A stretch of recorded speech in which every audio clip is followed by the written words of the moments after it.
Bapak dan Ibu sidang jemaah salat fardu maghrib rahimakumullah. Hari ini kita sudah memasuki tanggal 9 Zulhijjah ataupun yang dikenal dengan hari Arafah. Siapa yang puasa pada tanggal 9 Zulhijjah ataupun hari Arafah besok pagi, Bapak dan Ibu, Allah ampunkan dosanya selama 2 tahun, 1 tahun sebelum, 1 tahun yang akan datang. Dan besok pagi hari Kamis. Jadi kepada kita yang banyak kali bertanggalan puasa Ramadan kita yang belum diganti, maka malam ini kita niatkan aja untuk mengqadha puasa Ramadan. Otomatis pahalanya 3 yang dapat: pahala qadha, pahala Arafah, dan pahala pada hari Kamis. Asal jangan niatnya itu digandakan, namanya tasyrikun niyah, tak boleh.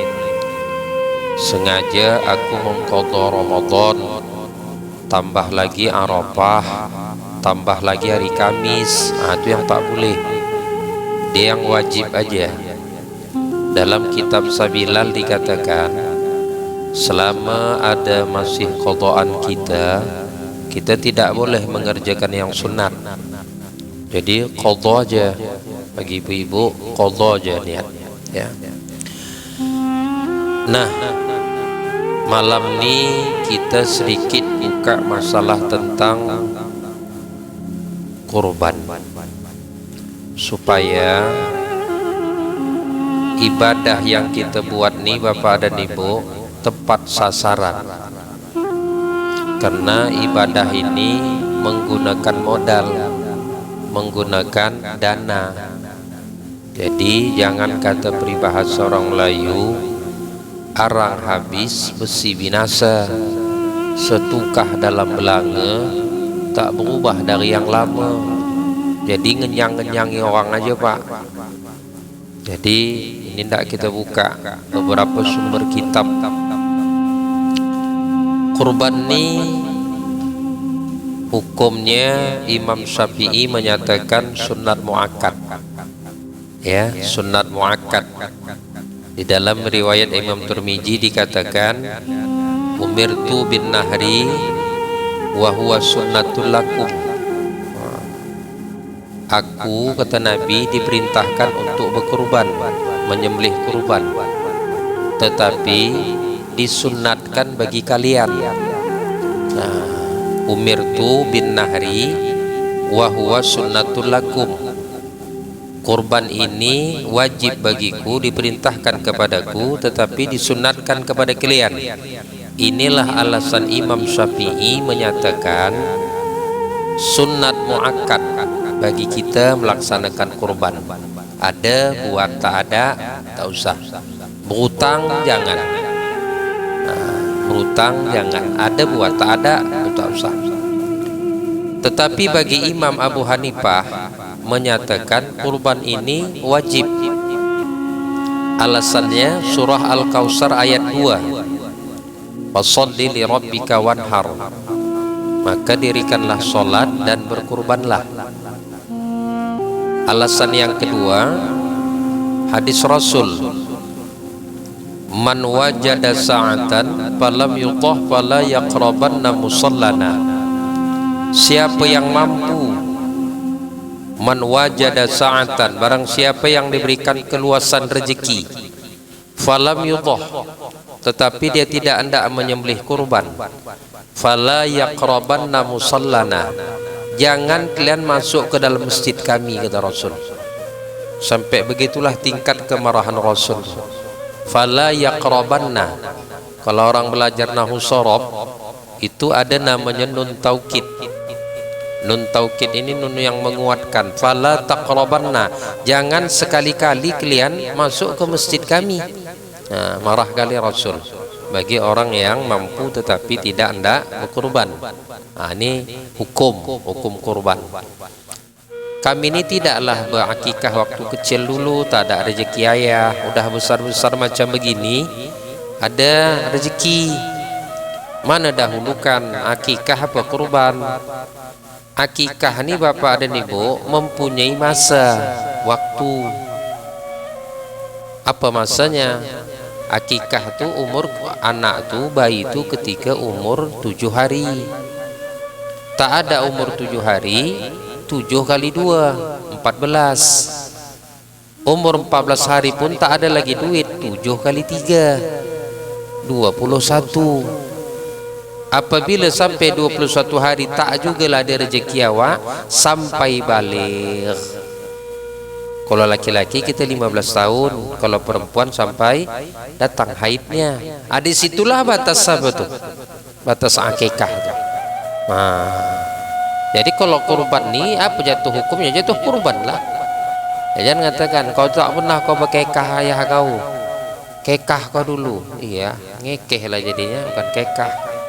Ya kan? Kurban aja bapak dan ibu. Nah, kurban. Sejarah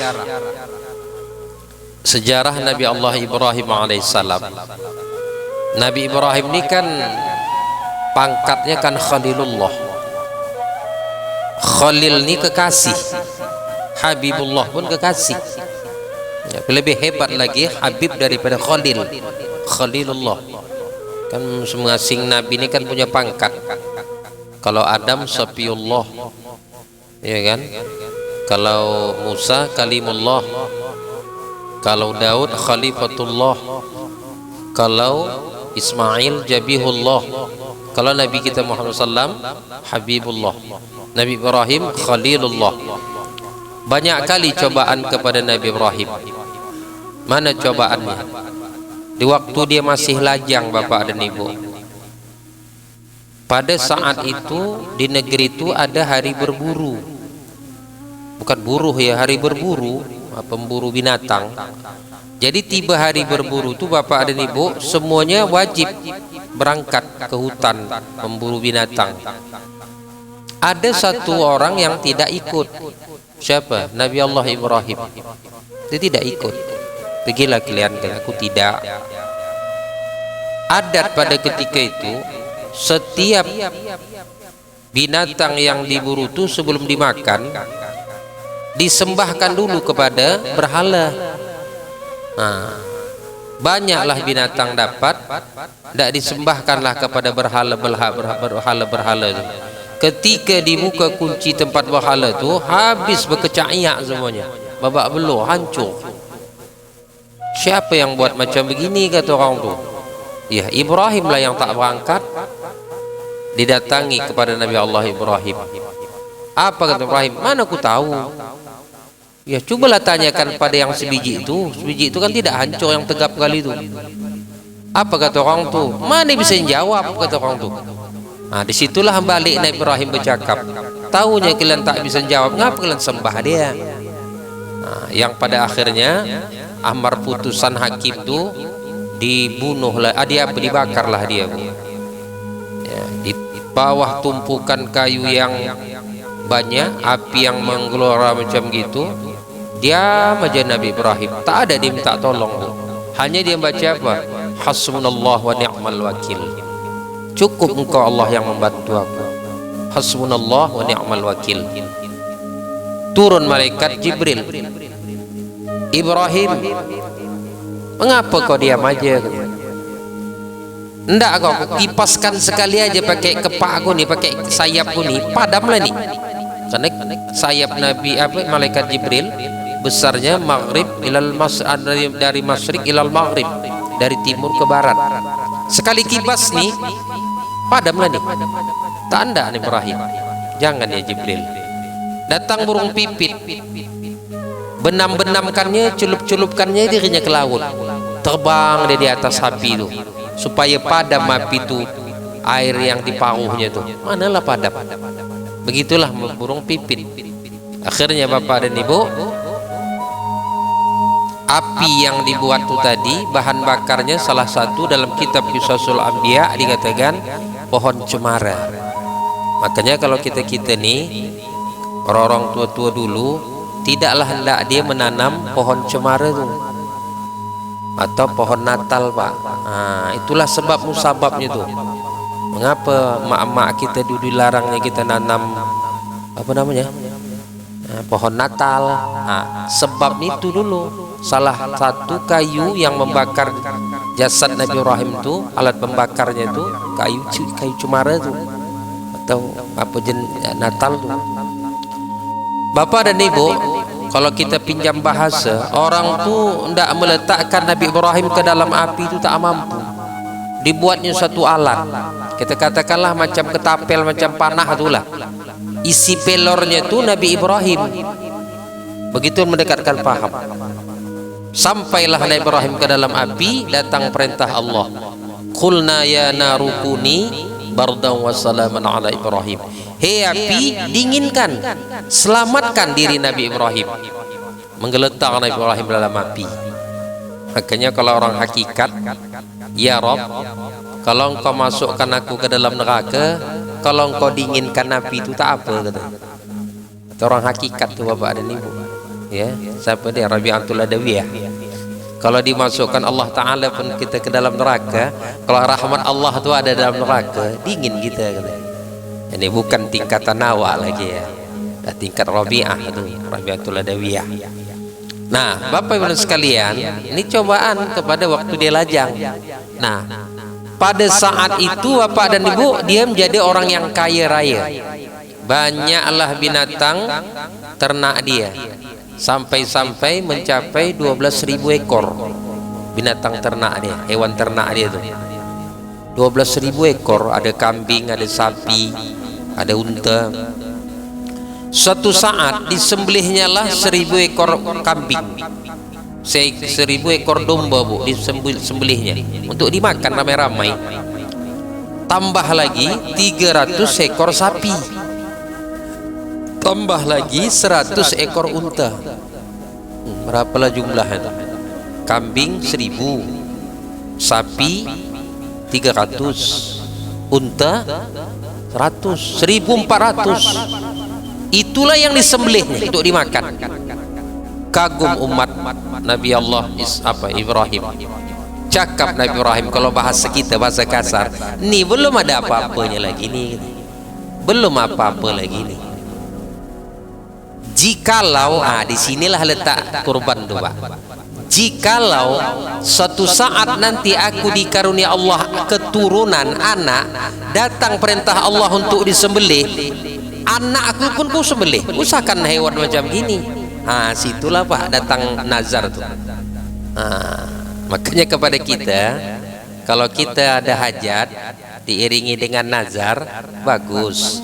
Tapi kalau rasa-rasanya tak mampu najar kita tubuh, jangan dibuat. Nah, ini kan musim banyak kali anak-anak lulus P3K nih Pak, kan ASN. Lulus lah, kalau kau lulus, jarah kita esok ke makam Wali Songo di Jawa sana. Iya. Berapa naik gelut ke sana?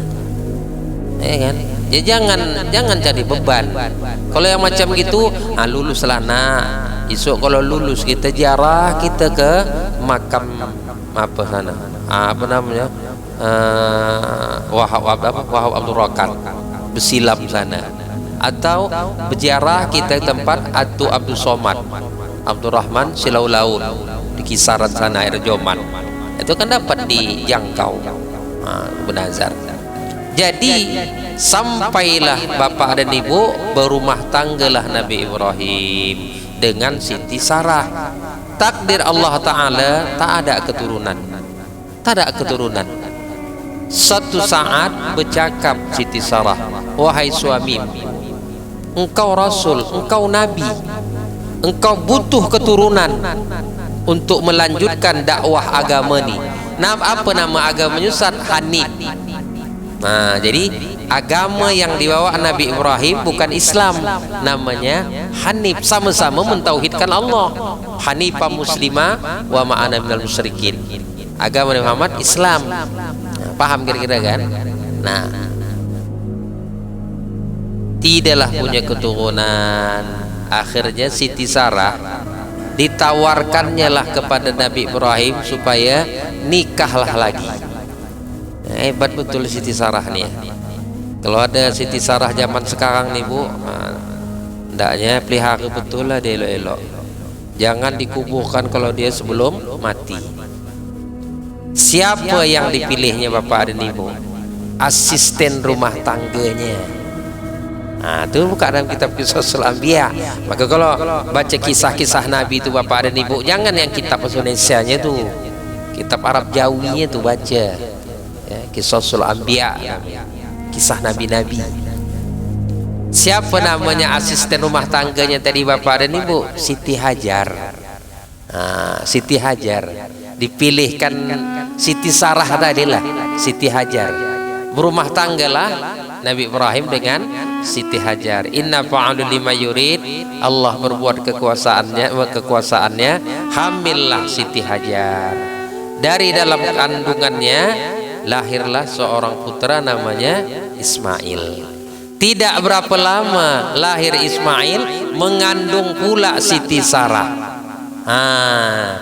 Secara adat udah tua Bu, udah tua Pak cakap anak sekarang, maaf cakap udah expired lah, udah luar salah udah. Tapi Allah tidak buat, bisa lahir dari kandungan Siti Sarah seorang putra namanya Ishak. Jadi Ismail dengan Ishak itu satu ayah lain mak, bukan saudara kandung, satu ayah lain mak. Itu dibedakan, kalau sekandung satu ayah satu mak itu sekandung. Nah, tapi kalau satu ayah lain mak itu bukan sekandung. Kalau kita belajar waris itu harus tahu bahasa-bahasa macam itu. Nah, Allah ingatkan Bapak dan Ibu dalam surah As-Saffat tuh, falamma balagha sa'ya, apabila sampailah usia remaja Nabi Ibrahim tadi, Nabi Ismail tadi, diingatkan Allah, ya bunayya inni ara fil manam anni azbahuka fanzur maza tara. Wahai anak ayah, ayah melihat dalam mimpi ayah, dalam tidur ayah, menyembelih engkau. Fanzur maza tara, cemana pendapatmu nak? Itu kapan mimpinya Bu? Pada malam tarwiyah, malam tanggal 8 Dzulhijjah. Itulah puasa kita tadi bagi yang mampu, ya kan? Terbangkit sentak Ibrahim. Kata orang Jawa, iki mimpiku ketok dari Allah apa ketok setan? Apakah mimpiku ini datang dari Allah apa datang dari setan? Diam Ibrahim. Malam tanggal 9 malam nih Arafah, datang lagi mimpinya, ya bunayya inni arafil manam anni azbahuka fanzur maza tara. Gimana pendapatmu nak? Pada malam ke-10 begitu juga Bapak dan Ibu, ada mimpi dari Allah lah nih. Apa dijawab malaikat, apa Nabi Ismail? Ya abati alma tu'maru satajiduni insyaallah minas sabirin. Apa jawab Ismail? Wahai ayah, ayah laksanakan apa yang ayah lihat, insyaallah ayah dapat ya aku dalam keadaan sabar. Wah, hebat Ibu ya. Kalau awak mengatakan cakap anak macam itu, mungkin ayah mimpi nyembelih kau nak, cemana pendapatmu nak? Ayah aja lah sembelih kali gitu lah mungkin. Kalau kita mungkin itulah. Ini kisahnya ini apa ini sekalian? Artinya kita sebagai kepala keluarga, sebagai ayah, sebagai emak, jangan otoriter. Jangan otoriter. Arti otoriternya apa? Memaksakan kehendak. Aku kan ayah, apa cakapku ikut.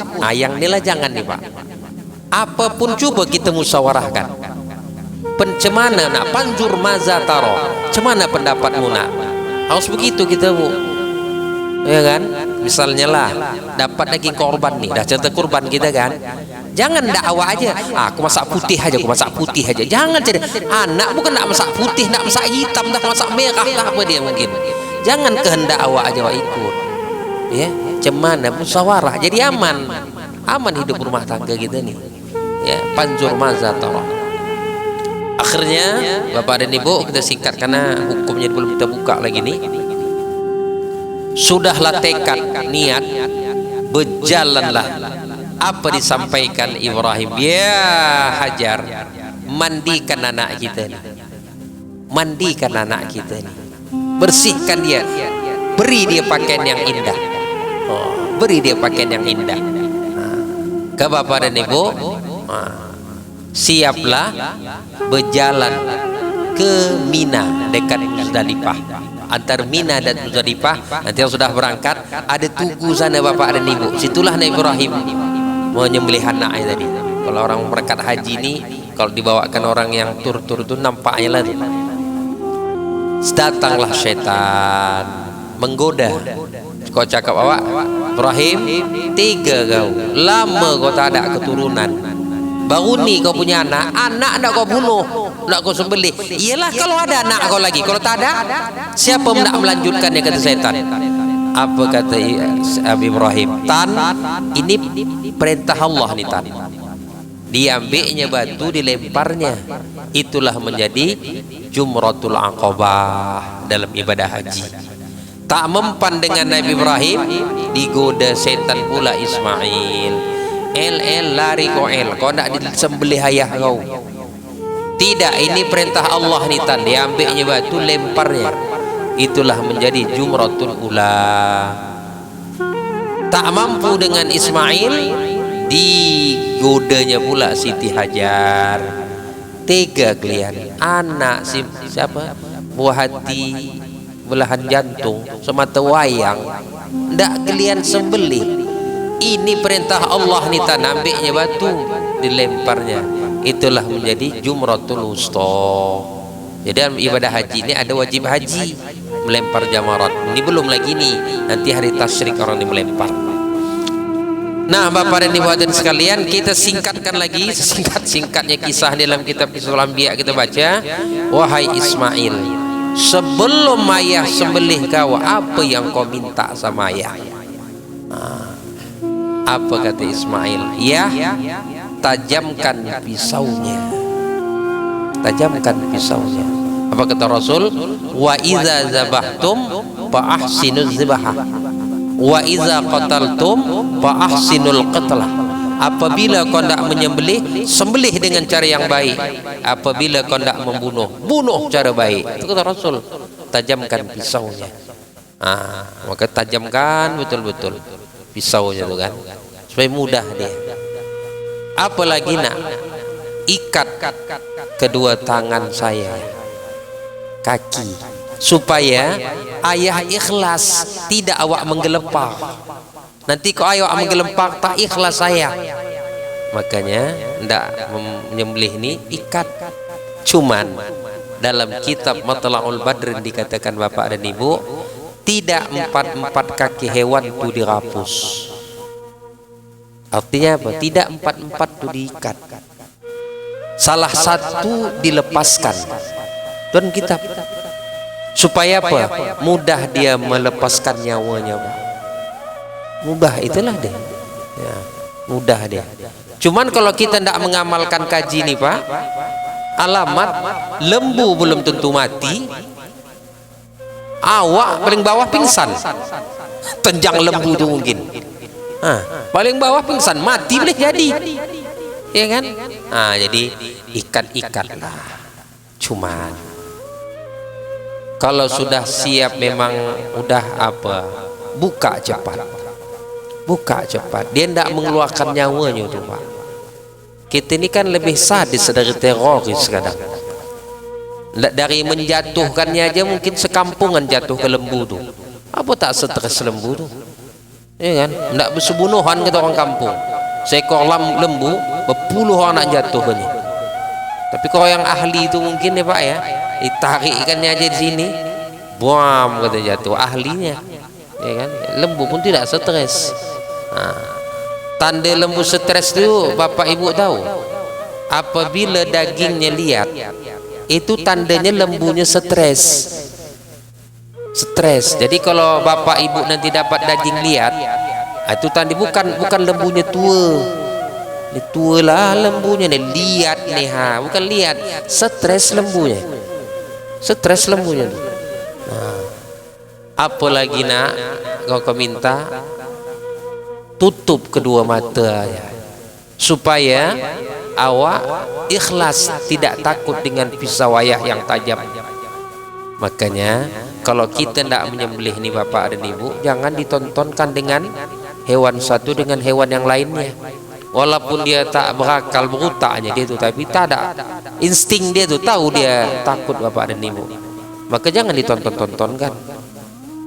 Sembunyikan, pakai tirai, pakai apa, jeres kemari, jeres kemari. Jadi tanah suci itu di Jabal Qurban tuh tanah suci. Awak bukan tanah suci, tanah kotor itu nih, ya kan? Jangan disama-samakan di Mekah. Nah, apalagi nak sing-sing ju bahaya, sing-singkan ju bahaya. Untuk apa? Tidak kena terpercit darah nanti. Hebatnya bapak dan ibu. Apalagi nak buka baju awak ya, nanti bagikan sama emak untuk kenang-kenangan emak.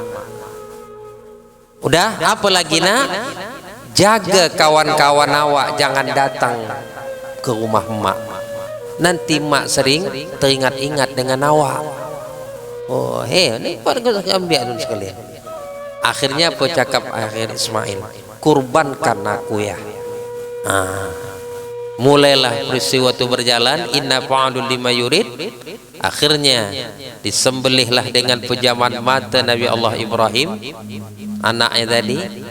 Datang turun malaikat Jibril, disingkirkannya Nabi Ismail, yang disembelih adalah kibas. Melek Nabi Ibrahim yang disembelih kibas. Senang, lulus ujian Allah kepadaku Nabi Ibrahim. Takbir Nabi Ibrahim, Allahu Akbar, Allahu Akbar, Allahu Akbar. Rasa Ismail, tak jadilah aku disembelih ayahku. Disambung Ismail, la ilaha illallah wallahu akbar. Terdengar di pendengaran Siti Hajar, anaknya selamat dari sembelihan lakinya bu, disambungnya bu, Allahu Akbar walillahil hamd. Itulah asal muasal takbiran, itulah dia. Makanya kalau kita nyembelih, kalau bahasakan tahulah dia ada tim mukabirnya. Mukabirnya apa? Oh, yang bertakbiran. Bahasakan main pisau, main tajam apa? Orang takbiran, Allahu Akbar, Allahu Akbar, la ilaha illallah, wallahu akbar. Kalau orang yang tak tahu, orang ni katanya kerbau lembu dipotong, dia takbiran aja katanya. Gila. Bukan yang takbiran gila, yang dia cakap tuh gila, tak tahu dia begitu. Emang sunnah takbiran itu asalnya sampai hari tasyrik nanti. Paham bapak dan ibu kan? Itu sejarah. Itu sejarah kurban. Apa hukum Nusa? Dalam kitab Fikih Wahbah Juhaili, Fikih Islam wa Adillatu, halaman 634, 1. Menurut Imam Syafi'i, tiadalah boleh mengorbankan orang yang sudah meninggal, terkecuali atas wasiatnya. Tidak boleh ada, tak adalah almarhum polan, tak adalah sistem macam gitu. Tak ada, kecuali atas wasiat, janji. Mana contoh? Ona kata mendiang ayah atau mak ni ayah ni tak pernah lama kurban, tak ada duit, tak ada duit. Jadi kenapa rupanya mak, kita bilang, mana tahu panjang umur kalian, murah rezeki kalian, kami sudah tak ada, tolonglah kurbankan mak isu. Itu kan wasiat tuh. Kurbankan ayah isu. Saat waktu berjalan, murah rezeki kita, tuan-tuan sekalian, kita belikan kambing, atau kita ikut yang patung-patungan yang 2.300.000 tuh, ikut. Siapa? Almarhum polan. Nah misalnya kan, itu boleh kena berdasarkan atas wasiat, janji. Tapi kalau tak adanya wasiat mendiang mak ayah kita dulu, ngenyang-ngenyangi orang aja tuh. Orang makan daging pahalanya tak ada. Jadi kalau kita ndak tabarruk, ndak buat baik pada mak dan ayah, gimana Ustaz? Mak awak tadi belum pernah berkurban, mendiang ayah belum pernah berkurban, ndak awak kurbankan dia, ikut kita yang patung-patungan nih di Saadah nih, nama kita. Tapi nanti ketika menyembelih tu bapak dan ibu, ini kurbanku, pahala kurbanku nih ku hadiahkan kepada mendiang makku. Begitu caranya. Tepat nama kita. Kenapa? Karena dia tak ada wasiat. Tak ada wasiat. Itu dalam Imam Syafi'i tak boleh. Tak boleh kalau mengorbankan orang yang meninggal. Bagaimana kalau akikah? Anak kita meninggal waktu kecil. Udah waktu ada hajat kita kekahkan dia. Boleh. Kenapa? Karena akikah ini utang kita lagi. Tergantung, tergadai lagi jiwa anak tu, Bu.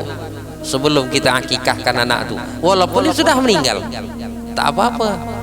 Beda akikah, beda kurban. Ya, sudah. Berapa hitungannya? Minimal 1 ekor kambing biri-biri domba memadai untuk 1 orang. Namun, ini lepak gaji lama nih, Pak. Inilah kaji lama nih. Kalau kita tidak berkurban, Pak, jangan atas nama bini kita, Pak. Atas nama kita. Walaupun kambing. Apabila kita berkurban sebagai kepala keluarga, otomatis ngikutlah istri dan anak-anak kita tuh, walaupun seekor kambing. Itu minimal. Paham kira, Pak? Jadi jangan kita sistem arisan. Tahun ni aku, tahun muka engkau, ngatakan bini, tahun muka satu lagi engkau, ngatakan anak. Macam arisan dibuat. Kapanpun awak aja dibuat. Selagi kita hidup nih, otomatis mengikutlah bini, mengikutlah anak-anak itu, walaupun seekor kambing. Tadi ngajar saya di apa?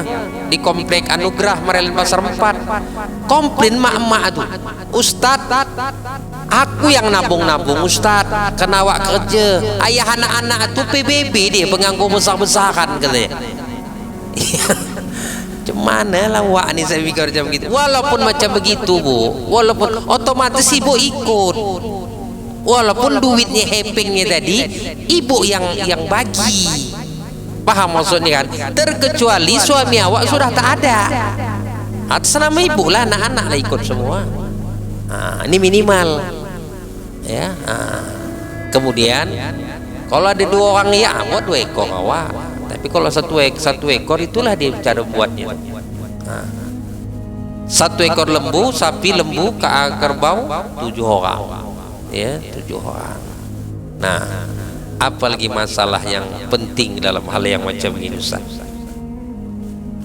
Dalam kitab lama kita nih, Pak, tak boleh mengambil upah, memberikan upah kepada panitia. Yang sulit nih, Pak.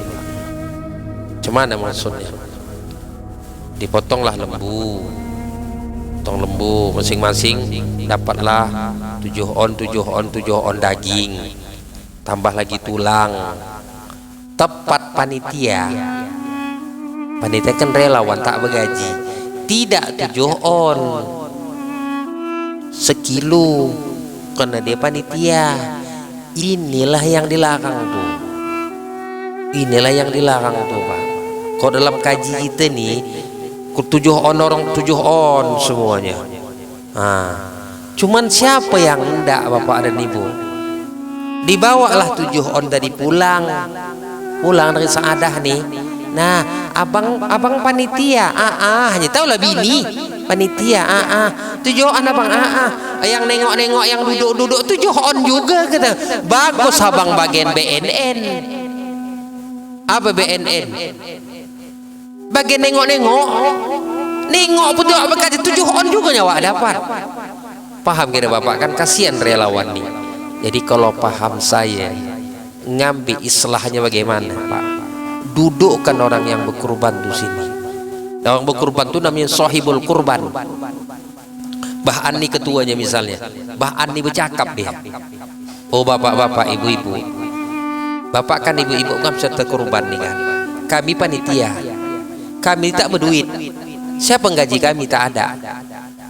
Jadi kenapa rupanya kata bapak dan ibu cakap, ibu bagilah kepada panitia jerih payah kami bekerja, bukan upah. Sebagai ibu apa namanya, jerih payah lah.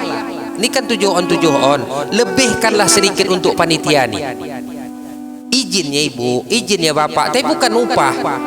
Ini kerja nih pak, tak ada apa pun, uang rokok, uang apa pun tak ada.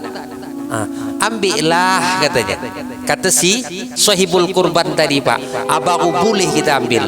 Genapkanlah dia, jangan 7 on, genapkanlah sekilo khusus untuk panitia pelaksana ini tadi.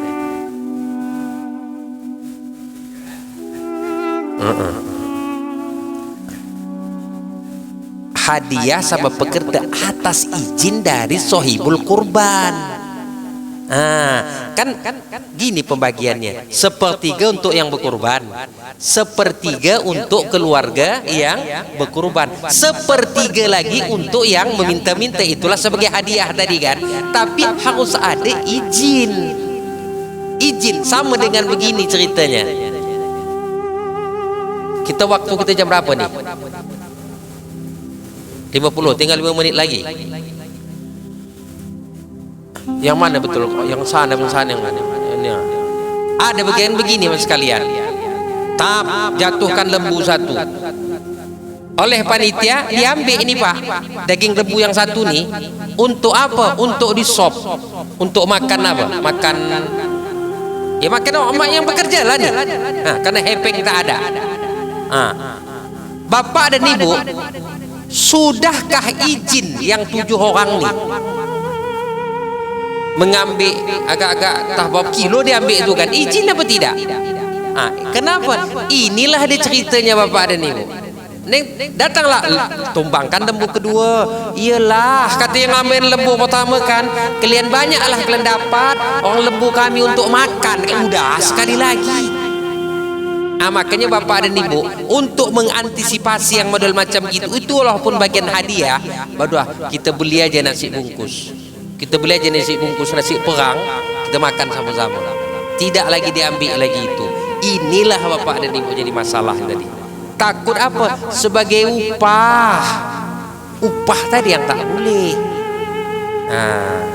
Lagi pula semenjak ada yang di situ daging tadi dimasaklah sop di samping rumah nih kan, siapa yang datang kemari kok ndak dia makan, jangan dikatakan engkau ikut kerja tadi, tidak, jangan makan.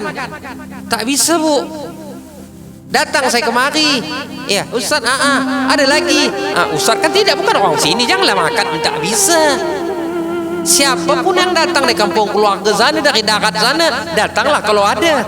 Dituam orang tuh habislah semuanya, bila lagi selesai. Inilah bapak dan ibu ceritanya. Jadi supaya bersih-bersih kita, suruh aja kaum yang berkurban nih, tolong bagi pak kepada yang bekerja, lebihkanlah pak, bilangkan. Begitu caranya. Upah nih bukan pemberian bapak, hadiah bapak kepada orang nih. Bukan upah nih ya, bilang supaya bersih pekerjaan kita nih.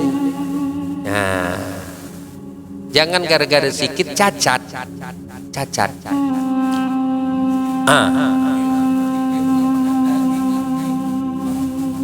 Seluruhnya 1/3 itulah termasuknya daging, 1/3 apanya tu tulang. Bukan hanya daging aja, berilah kita bagi daging apanya aja, tulang ni siapa pula apa, keseluruhan tubuh apa tu lah. Sulus. Tunggu dulu bu, kulit belum lagi, baru cerita daging aja kita lihat. Cerita tulang kita kan. Itulah dia. Jadi bersih dia bapak dan ibu, bersih. Jadi tidak, kenapa kita relawan panitia net, hepeng tak ada dapat, duit tak ada dapat. Bukan sedap ngempas tulang tu pakai kampak tu, nak sengal ni mungkin nak. malam tak tidur lagi mungkin. Belum lagi tukang sembelih basahkan nih, kena biadinya itu mungkin. Saya tahu gak, Lilah mendiang tua ni dulu. Malam tu tak tidur dia, Pak. Maaf, tak tidur dia. Saya tengok, adalah apanya? Ngapa bah, saya bilang. Biasa katanya. Jam gitulah dia macam Pak. Bukan sedap menghadapi model macam gitu sekalian. Nah, sebabnya itu dia, diberikannya upah kan, upah kerja. Kalau itu namanya operasional, asal jangan diambil dari benda kurban itu tadi. Dagingnya apanya tadi. Kalau dia memang operasionalnya 2.300.000 kubatnya 2.400.000 katanya kan. Ini 400 untuk upah kalian kerja. Itu silakan aja. Asal jangan diutak-atik yang dari benda kurbannya itu tadi, dagingnya, tulangnya. Yang kita kaji ini tadi, ada aku bagi sama kalian, hadiahku sama kalian. Di situ letaknya, baru hukumnya boleh. Dari mana? Hadiah, bukan upah. Paham maksudnya kan? Yang sering terjadi kan panitia mengutak-atik gini semua. Nang kau kerja tak nak, kau ambil 2 kilo, kau ambil kepala untuk engkau. Ini jadi meriah kita ni. Masalah kulitnya Bu, ada hadisnya. Mamba'a jildun fala hadiyatahlah. Barang siapa yang menjual kulit kurban, tiada sah kurban baginya. Ada kurbannya. Kalau yang sahibul kurban yang menjual. Kalau panitia dibagikan kepada panitia, lantaklah sih ya. Entak kami ni ya, ambil untuk kalian kata kurban. Apa kulit ambil untuk kalian semua.